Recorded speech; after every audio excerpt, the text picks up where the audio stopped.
एक खूबसूरत से पेड़ पर दो खूबसूरत से कबूतर रहते थे, केल्विन और हेलन।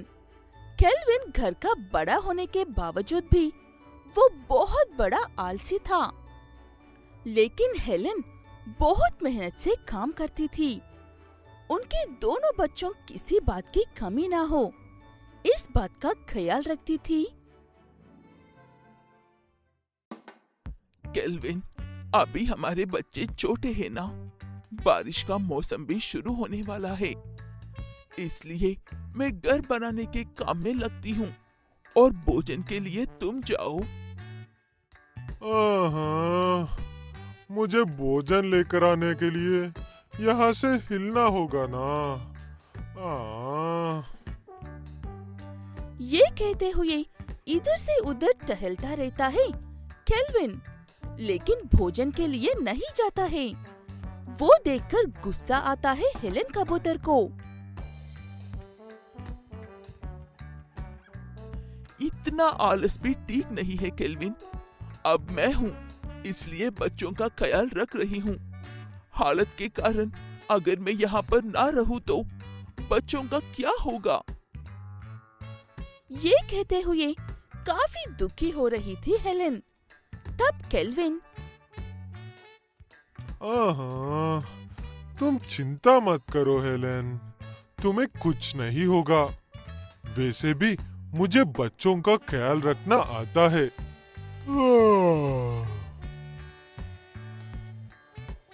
बाहर जाकर खुद भर पेट कर खाना खाकर घर में भोजन लेकर आना भूल जाता है।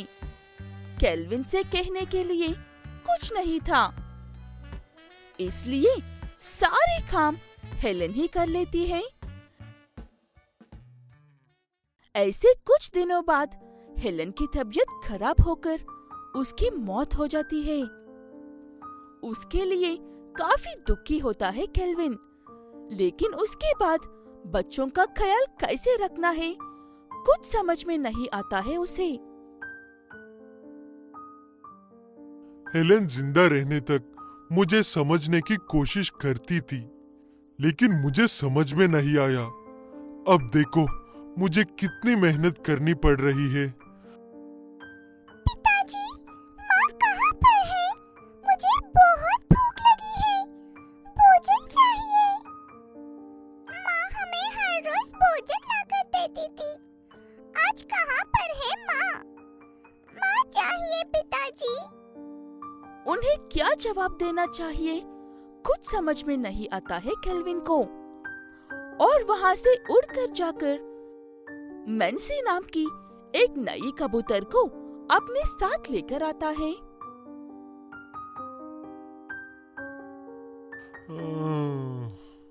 बच्चों, यही आज से तुम्हारी नई माँ है। अब कुछ भी कहे बिना इनके साथ अच्छे से रहो। ये कहते हुए वहाँ से चला जाता है केल्विन।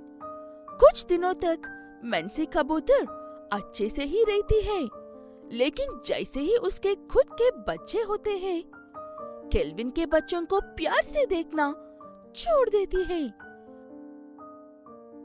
ऐसे ही एक दिन केल्विन के बच्चे मैन्सी के अंडों के पास आते ही,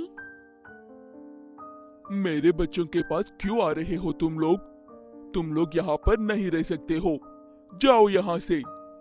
ये कहते हुए उन्हें वहाँ से भगा देती है।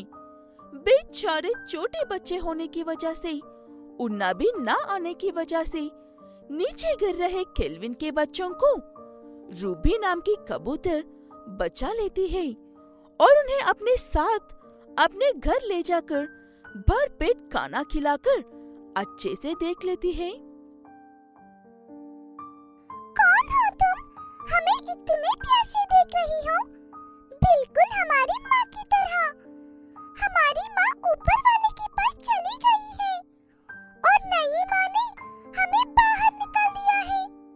भूख मिटने के बाद क्या तुम भी हमें निकाल दोगी? नहीं बच्चों, तुम मेरे साथ ही रहोगे। मैं तुम्हें कभी नहीं छोड़ूंगी, ऐसे ही प्यार से देख लूंगी। मैं तुम्हारी माँ हेलन की बहन रूबी हूँ। ये मौसी तुम्हें किसी चीज की कमी नहीं होने देगी। ये कहते हुए उन्हें अपने पास बुला लेती है रूबी कबूतर। ऐसे दोनों बच्चे रूबी के साथ खुशी खुशी रहने लगते हैं।